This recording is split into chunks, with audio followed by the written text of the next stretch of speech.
जी अस्सलाम वालेकुम गाइस। आज की इस वीडियो में हम डिस्कस करने वाले हैं फ्री वर्सेस पेड ब्लॉगिंग। अगर आप लोग कंपेयर करना चाह रहे हैं कि फ्री ब्लॉगिंग और पेड ब्लॉगिंग में क्या फ़र्क है, तो मैंने सोचा एक वीडियो लेक्चर इस पे भी हम रिकॉर्ड करते हैं ताकि आप लोगों के लिए थोड़ी सी आसानी हो जाए।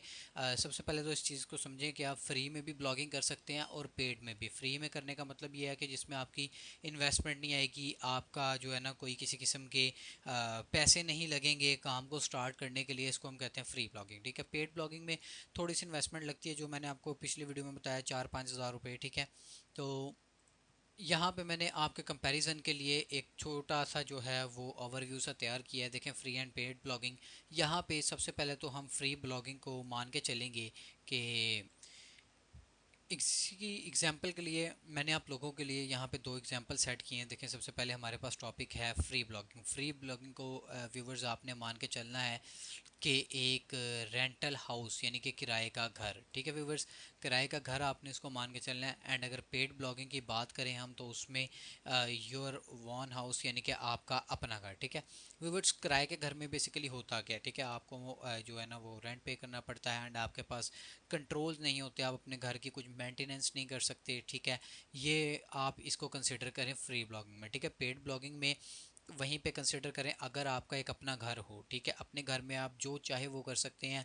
आप उसमें मेंटेनेंस कर सकते हैं, आप उसके वॉल्स को बहुत अच्छे तरीके से डिज़ाइन कर सकते हैं। ठीक है, आप मींस के बताने का मकसद है बहुत कुछ आपके पास कंट्रोल होता है, उसमें आपको कोई पूछने वाला नहीं है कि आप क्या कर रहे हैं क्या नहीं कर रहे। ठीक है, वहीं पे व्यूवर्स अगर हम इसके प्रॉस एंड कॉन्स की बात करें, यानी कि अगर हम बात करते हैं फ़ायदे और नुकसान के, व्यूवर्स देखें, सबसे पहले तो हमारे पास आता है फ्री ब्लॉगिंग। ठीक है, इसके फ़ायदे और नुकसान क्या क्या हमें हो सकते हैं। ठीक है, तो अगर मैं सबसे पहले फ़ायदे की बात करूं, फ्री ब्लॉगिंग में 100% फ्री है। ठीक है, एंड ईजीएस्ट सेटअप है, यानी कि बहुत ईजी हम इसका सेटअप कर सकते हैं। ठीक है, ये सारा ऑटोमेटेड होता है, एक दो क्लिक में सारा काम हो जाता है।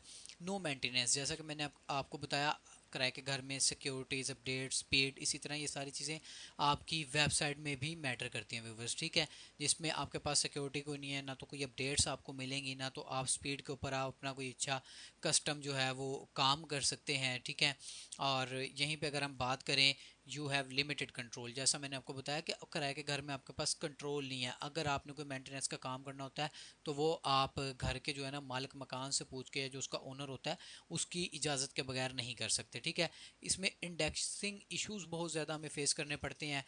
इंडेक्सिंग इश्यूज ये आगे चल के हम डिस्कस करेंगे कि इंडेक्सिंग, क्रॉलिंग एंड रैंकिंग क्या होती है। एंड प्लेटफॉर्म डोमेन नेम, यानी कि आपका घर आपके नाम पर नहीं होगा, वो उसी के नाम पर होगा, उस मालिक के नाम पर होगा। तो आपकी डोमेन के साथ प्लेटफॉर्म, जो भी आप फ्री वाला प्लेटफॉर्म सिलेक्ट करेंगे, फॉर एग्जांपल अगर मैं गूगल के पास जाता हूँ कि भाई मैंने ब्लॉगिंग करनी है, गूगल का एक प्लेटफॉर्म है ब्लॉगर, वो मुझे क्या करेगा, अगर मैं डोमेन लेता हूँ उससे, तो वो मुझे डोमेन नेम देगा snali.blogspot.com। ठीक है, मीन्स कि आप जो है ना डोमेन नेम अपनी मर्जी का नहीं ले सकते। आप फ़र्ज़ कर लें अगर आपका नाम अली है, अली.com आप नहीं ले सकते, आपको लेना पड़ेगा ali.blogspot.com। ठीक है, ये क्या होता है, ये उस प्लेटफॉर्म का डॉट ब्लॉग स्पॉट जो होता है ना वो नाम होता है। अच्छा, आगे चलते हैं, ये अभी हम डोमेन नेम के बारे में डिस्कस करेंगे, क्या होती है, कैसी होती है, और ये टीएलडीज क्या होती हैं। ठीक है, लिमिटेड कस्टमाइजेशन व्यूवर, जैसा मैंने आपको बताया, उसमें आप फ्री वाली वेबसाइट में इतनी खास कस्टमाइजेशन नहीं कर सकते, थीम को अपडेट नहीं कर सकते, उसे डिज़ाइन नहीं कर सकते, उसके कलर नहीं चेंज कर सकते इजीली। ठीक है, अगर आप करने की कोशिश करें तो आपके पास कंट्रोल नहीं होता, या कोडिंग में जाके करना पड़ता है। जैसे ब्लॉगर में हमें कोडिंग में जा जाके सारा कुछ करना पड़ता है। ठीक है, वो HTML या जावास्क्रिप्ट का व्यू देता है और हमें उसमें कस्टमाइज़ करना पड़ता है। नो ओनरशिप, आप ओनर नहीं होंगे उसके। ठीक है, आप बिल्कुल भी ओनर नहीं होंगे, आपके पास ज़रा भी कंट्रोल नहीं होगा। ड्यूरिंग डिफ़िकल्ट ड्यूरिंग एसईओ, अच्छा, काफ़ी डिफ़िकल्टीज आती हैं फ्री वाले प्लेटफॉर्म पे या फ्री ब्लॉगिंग जब आप कर रहे हैं ना। ठीक है, तो उसमें आपको काफ़ी डिफ़िकल्टीज आएंगी अपनी वेबसाइट की एसईओ करते वक्त। ठीक है, यहीं पे अगर हम बात करते हैं व्यूवर्स पेड ब्लॉगिंग की, इसके फ़ायदे नुकसान क्या है। देखिए, सबसे पहला फ़ायदा तो आपका अपना डोमेन नेम होगा। ठीक है, फॉर एग्जांपल ali.com, जैसे मैंने बताया। अगर मैं अपनी बात करूँ snali.com, ठीक है, उसमें मुझे वो नहीं मिलेगा snali.blogspot.com, ये मेरा डोमेन नेम नहीं होगा, मेरा डोमेन नेम होगा snali.com। क्यों? क्योंकि भाई मैंने उसके पैसे पे किए हैं, तो मैं अपनी मर्ज़ी का ही लूँगा। ईजी सेटअप है। ठीक है, इतना कोई ख़ास मुश्किल नहीं है, या आपसे होना नहीं, या कुछ भी नहीं है। मैं आपको सिखाऊंगा, ईजिली आपको समझ आ जाएगी इंशाल्लाह ताला। ठीक है, इसमें इतना कोई घबराने बनाने की बात नहीं है। फुली मेंटेनेंस का मतलब ये है कि आपके पास सिक्योरिटी कंट्रोल्स ज़्यादा होंगे, ठीक है, अपडेट्स आपके पास अवेलेबल होंगी, स्पीड आप अपनी वेबसाइट की सेट कर सकते हैं, ठीक है, आप अपनी वेबसाइट में कस्टमाइजेशन जो है ना, ये जैसे यहाँ पे लिखा हुआ है 100% कस्टमाइजेबल, यानी कि आपकी वेबसाइट पे अगर आप जितना मर्जी उसमें कस्टमाइजेशन करें, उसकी मेंटेनेंस करें, उसके अंदर कलर्स चेंज करें, उसके अंदर इमेजेस लगाएं, उसको अपनी मर्जी से डिज़ाइन करें, डेवलप करें, तो वो आपके पास कंट्रोल होता है। इंडेक्सिंग इशू अगर इसमें आ जाते हैं हमारे पास पेड वाली में, तो हमारे पास बहुत ज़्यादा रास्ते होते हैं इसको सॉल्व करने के लिए, ठीक है। डिफरेंट हम प्लगइन्स यूज़ कर लेते हैं, या डिफरेंट मैं आपको तरीकाकार बताऊंगा। अव्वल तो इंशाल्लाह ताला मैं आपको ना वहाँ तक जाने नहीं दूंगा कि आपको इंडेक्सिंग का इशू फेस करना पड़े। योर ओनरशिप, नाम आपका होगा, आपके पास सारे के सारे कंट्रोल होंगे, आप ही उस चीज़ के मालिक होंगे, ठीक है। ईजी एसईओ, यानी कि इसमें एसईओ ईजी हो जाती है।